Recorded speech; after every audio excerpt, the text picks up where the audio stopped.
एक बार फिर फ्रेंड्स आपका स्वागत है मेरे यूट्यूब चैनल में। और जो टॉपिक आज मैं आप लोगों के साथ डिस्कस कर रहा हूँ वो है रेरा की ड्राफ्टिंग के रिलेटेड। सो रेरा एक स्पेशल लेजिस्लेशन है, रियल एस्टेट रेगुलेटरी अथॉरिटी, जो कि रियल एस्टेट मैटर्स में एडजुडिकेट करती है। और मैक्सिमम जो रियल एस्टेट के मैटर्स हैं वो अब तकरीबन मोस्टली रेरा प्रेफरेंस होती है, क्योंकि इन्वेस्टर कैटेगरीज भी होती हैं, इसमें एश्योर्ड रिटर्न्स भी होती हैं और मल्टीपल यूनिट्स बुक होते हैं।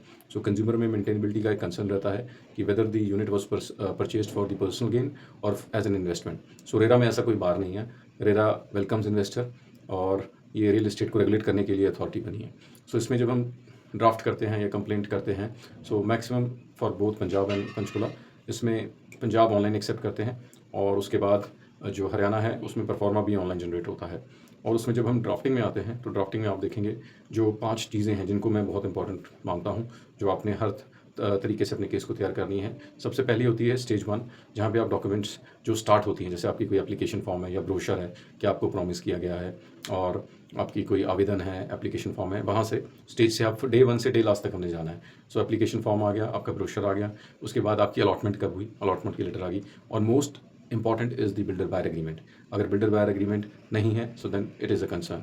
कई केसेस में ये एग्जीक्यूट नहीं हो पाता, so still you have a chance, आप कोर्ट को कहें किस बेसिस पे आप ये कंप्लेंट डालना चाहते हैं। So once the paper work related to allotment, builder buyer agreement is done, second most important thing है मनी, पैसा कितना दे दिया, कितना रह गया है, क्या टर्म्स थी, कितना देना था, कंस्ट्रक्शन लिंक प्लान है, पोजीशन लिंक्ड प्लान है। सो ये आपकी अकाउंट स्टेटमेंट्स पे सारा डिपेंड करता है। आपके पास वैलिड पेमेंट रिसीप्ट्स होनी चाहिए। जो कैश में गया, जो अनअकाउंटेड है, that is not going to be counted straight, वो आपका कहीं भी उठाया नहीं जाएगा मसला, क्योंकि जिनकी आपकी रिसिप्ट्स नहीं है वो आपकी चलेंगी नहीं। उसके बाद आपकी जो अकाउंट स्टेटमेंट्स होती हैं, डिमांड लेटर्स होती हैं, उसमें आपको पेमेंट आती हैं, उसमें आप देख लेते हैं कि आपकी पेमेंट्स कैसे, कब, कितनी गई हैं। सो पेमेंट्स का जितना भी सारा अकाउंट है आपकी लेटेस्ट स्टेटमेंट ऑफ अकाउंट से आ जाती है। तीसरी चीज़ आती है कम्युनिकेशन की। कम्युनिकेशन, अगर आपका कोई बिल्डर के साथ कम्युनिकेशन है रिलेटेड टू पोजीशन है, या कोई डिले है, या आपका कैंसिलेशन है यूनिट, तो ये बहुत इंपॉर्टेंट है, ये आपको पता होना चाहिए। अपना जो आपका मेलिंग एड्रेस है वो पूरा इंटैक्ट रहना चाहिए, पूरा कंफर्म रहना चाहिए, जहाँ पे आपको लेटर्स रिसीव होती हैं बिल्डर की तरफ से। सो ये हमारी थर्ड थी कम्युनिकेशन। फोर्थ जो हमारे पास आती है चीज़, वो है आपकी जो डिफ़ॉल्ट्स हैं। अगर आपका कहीं पेमेंट का डिफ़ॉल्ट है या आपने कोई लेट पेमेंट की है, तो उसके रिलेटेड आप कम्युनिकेशन ज़रूर मेंटेन करें। ये आपके केस को आगे बहुत सहायता करती है, किन कारणों से आपने पेमेंट नहीं दी।